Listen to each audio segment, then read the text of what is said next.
Hello, I'm Brett Thomas, leadership trainer, mentor, and coach, and I've been helping leaders solve their biggest problems, influence and motivate their teams, and guide their organizations to success for more than 20 years.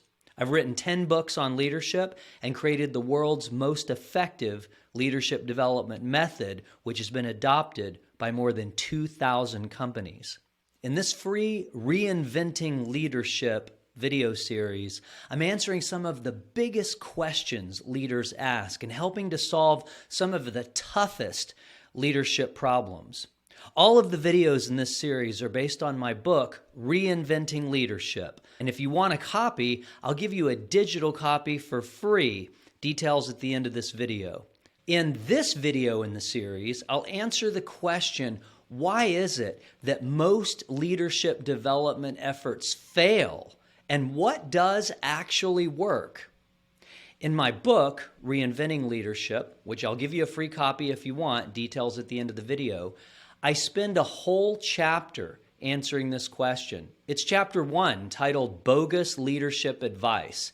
In this short video, I'm going to highlight some of the most important ideas from this chapter to help answer this important question. All right, let's start by going right to the book, and let's hear what some of the other leadership experts have to say about what I call bogus leadership and the leadership development industry.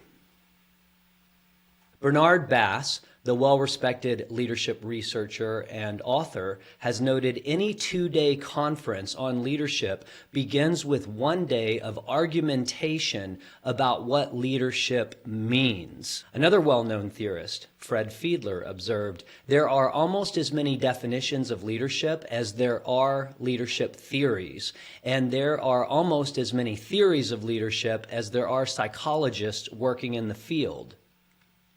William Deresiewicz, author of Excellent Sheep, points out that no one appears to know what the word even means. There seem to be two possibilities, he writes. The first is that it means nothing at all, or whatever definition is useful at any given time. The second is that it simply means being in charge. Esteemed Harvard professor Barbara Kellerman says, the leadership industry has failed over its roughly 40-year history to improve the human condition in any major, meaningful, or measurable way. In her book, The End of Leadership, she says, there is scant evidence that this enormous investment of time and money has paid off. The leadership development industry is estimated to be $15 billion a year in the U.S. and $50 billion per year worldwide. Leadership researcher and New York Times bestselling author Duff McDonald describes the leadership industry this way: most of it is bullshit. Unfortunately, there are few business school faculty members who could ever summon the courage to admit such a thing, but some do, and they use the same language. Jeffrey Pfeffer, a prominent Stanford management professor and author of numerous leadership books, including Leadership BS, Fixing Workplaces and Careers One Truth at a Time, writes, the single biggest barrier to effective leadership is, in my view, the leadership industry itself.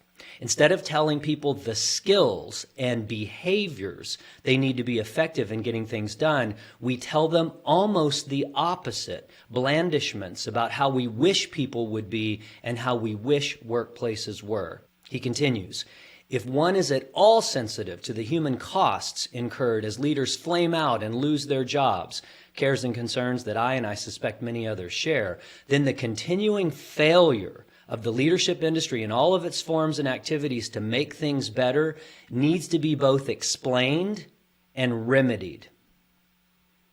Well, hello, Brett Thomas here. My series of books, 10 and counting, my courses, my MBA and executive leadership programs, our Integral Leadership Academy, my new C-Suite leadership program at Growth Institute. I would say that all of these things and much of my professional career is devoted to just that, to explaining and remedying the disappointing and frankly shameful leadership development industry. So let me just briefly summarize why there is so much bogus leadership advice and why the leadership industry doesn't really develop leaders. And yeah, that includes most leadership coaching programs and most leadership training programs. Not all, but according to the research, it is 100% accurate to say that most leadership development efforts do not produce any meaningful results in terms of increasing leadership ability and skill. So, number one, most leadership trainers and coaches do not recognize leadership as a technical and complex skill, and instead speak about leader character traits or qualities, as they often call them, rather than teaching specific techniques, behaviors, and skills. Jeffrey Pfeffer and other whistleblowers in the leadership development industry talk about this. In case you aren't aware of it, there is only one way to learn a complex skill. You must break it down into the sub-abilities or sub-skills and then the techniques that make up those skills and learn them and layer them on one at a time. And then when that becomes a habit, you layer on the next skill, and that creates the skill set, right? This is the only way to learn a complex skill, and that is the topic of part 5 in this series. Reason number 2, that there is so much bogus leadership advice out there and why the leadership development industry does not really develop leaders. Most leadership trainers and coaches focus primarily or even exclusively on the leader and underemphasize or completely ignore the leadership context. What is that? That's the specific circumstances that call for different leadership approaches. Number 3, most leadership trainers and coaches underemphasize or completely ignore the followers. Many of these authors speak about this. So they're ignoring the followers' worldviews, their values, beliefs, assumptions. They're ignoring the followers' specific needs and their preferences for certain types of leadership that they'll be resonant with and that they will voluntarily choose to follow and offer their discretionary effort. And the 4th reason that most leadership development efforts fail. Most leadership advice givers make one-size-fits-all pronouncements. That is the best way to lead, with all followers in all circumstances. Any leadership advice that fails to provide guidelines for which people and circumstances this method or approach will work is bad advice, because no leadership approach will work with all followers in all circumstances. And finally, reason number 5. Most leadership advice is based on a very rudimentary and unsophisticated understanding of psychology. Very few advice givers have a working knowledge of positive psychology, interpersonal psychology, developmental psychology, or integral psychology, all of which are essential to make sense of such a complex field as organizational leadership. I can summarize all of this by saying that the vast majority of so-called leadership experts in today's leadership development industry do not know what leadership actually is, can't explain to customers how leadership actually works, and certainly do not understand how to develop this complex and technical skill that they don't even recognize as such. Of course, I invite you to read the book, where I go into more detail, but I've at least given you an overview of why most leadership development efforts don't work. Now let me tell you exactly, precisely, what does work and what works really well.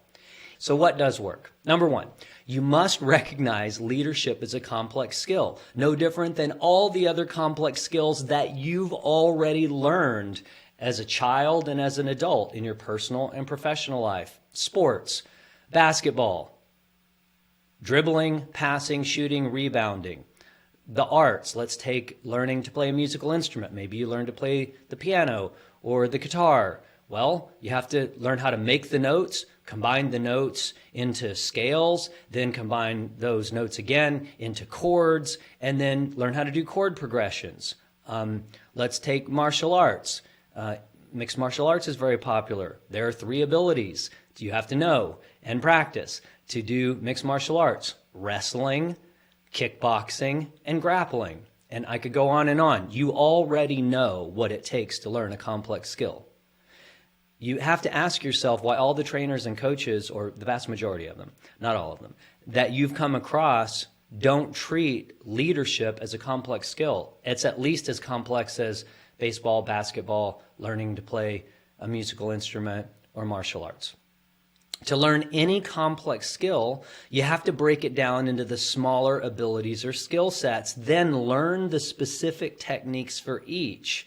And you must layer on the techniques one layer at a time as you internalize them and as the habits turn into skills. So practice-based leadership, we start with the practice, that's the technique. You practice that until it becomes a habit. The habit then, after a number of weeks, turns into a skill. And then you start to layer on other techniques, practices that turn into skills. That creates skill sets. And then the skill sets bundled together, and there you have your abilities. This is called practice-based leadership. It's the method that my company and I pioneered over 20 years ago and have been refining and fine-tuning for 2 decades. A practice-based approach is the only way to learn a complex skill, period. You already know this. You've learned dozens of complex skills in your life. It's common sense, but you have to ask yourself why most leadership trainers and coaches don't approach leadership as a complex skill. The simple answer is they don't know that it is a complex skill. It's bogus advice, and you should not take that bogus advice. Number 3, you obviously have to know what the abilities are to practice, like the examples I gave, basketball, music, martial arts. You must have instruction from someone who's a legitimate expert in those specific leadership techniques. That is, specific behaviors, not mindset coaching. I talk about that in the book. I won't go into the detail here in this short video. This is the subject of parts 2, 4, and 5 in this series. What does work? Number 4. You also have to stop taking advice from bogus advice givers who are projecting their unconscious bias onto you and their organizations. I go into a lot of detail about this in the book, and we'll get into this in other parts of this series. There are 4 distinct leadership paradigms, and you can call them styles or universal styles, and they only work with certain people and cultures, and they're a disaster if you use them with the wrong people and circumstances. In fact, it can make you as a leader lose your leadership credibility if you use the wrong approach with the wrong people. It can make you look clueless, or in the worst case, foolish. There is no one-size-fits-all to leadership. This is the subject of part 3 in this series, so make sure to join me for that. So that's all the time we have for this short video. As I mentioned, I'm giving away a free digital copy of my book, Reinventing Leadership, and a free training where I whiteboard out on video all the main ideas in the book, and I explain in very precise detail what all the most successful leaders do, their 3 abilities and 9 skill sets, and I tell you exactly how to implement the world's most effective leadership skill building method. If you want to become a more influential, impactful, and successful leader, then definitely take a moment to click the link below this video or point your browser to reinventingleadership.com. I look forward to continuing this conversation in the free training on my website. So click the link, and I'll see you shortly.